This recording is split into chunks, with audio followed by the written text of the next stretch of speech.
Hala was dressed in a grey suit, her hair tied back into a shining black bun, exposing the hard bronze planes of her face, her sharp nose.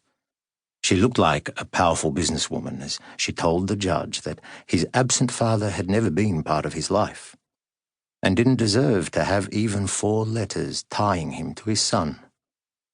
At 15, Jamal didn't have a legal choice in the matter, but if he had, he would have agreed. All his life he had been kept apart from his Lebanese family by this other name, and now, finally, he would be a Smith like them. He could not keep his eyes off his mother. Her performance was awesome to witness, an outraged woman of means taking full claim of her child. She didn't even have a job, but you would never know it, looking at her. Nor had she raised him for the first 7 years of his life, but he was hers at last. He bowed to the earth and the air, and there, under his face, was a giggling Amani. His lips twitched, upright again. God is greater. His auntie hadn't approved of the name change. It was haram in her eyes, and in Islam, to brand a boy in his mother's image. A father's name, his lineage, was meant to rule. Hala cheerfully didn't give a fuck. She didn't pray, didn't wear hijab, and told her sister to shove it up her ass. He's mine, and I'll be damned if I give that prick anything he wants, she said.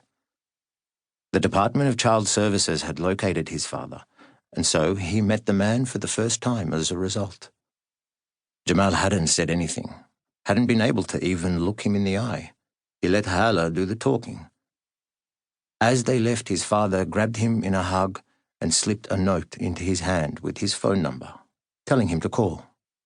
He showed the note to his mother as soon as they got into the car, and it drove her into a fury. She called him at once to say he had no right to go behind her back like that. He had no right whatsoever, and she was going to prove it. Between that and what was brewing between him and Bilal, he had plenty to ask of the angels. Jamal sank to his knees, brushing Amani aside, feeling benevolent and wise, having seen his aunties gracefully move curious babies out of the way like this many times, without breaking their prayer. As his head hit the mat, hands flat, elbows tucked in, an explosive fart popped out. "Amani!" he shouted as she collapsed into more giggles, and he did too. It was no use now. Sullied, he would have to do wudu again, washing his body and starting the prayer over. "You're a menace," he said, and chased her out of the room to her delighted shrieks, her chunky little legs wobbling fast as she could go, messy bob of curls bouncing. He went slow down the hallway to give her time to get away. Cracks split the white tiles throughout. It was bad luck to step on a dividing line, and this house was full of them. He skipped as many as he could, treading on the tips of his toes.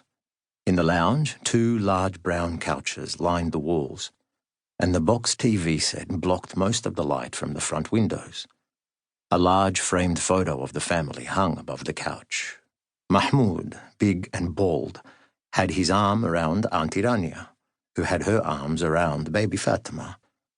Ali, a tall teen, was smiling next to his dad, and in front of them stood both Sarah, with her frizzled mass of curls, and Jihad, all wearing flower-print Hawaiian shirts.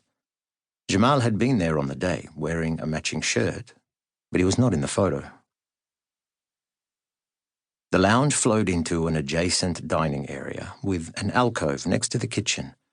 Auntie Rania was praying there, a white dove facing the old grandfather clock.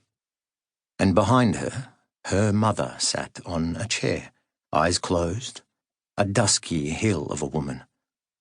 After a minute, his auntie stood, taking off the hooded half of her prayer garment, becoming flesh again.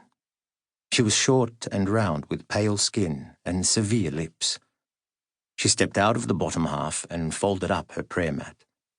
The clock, a creaky wooden antique with a broken plastic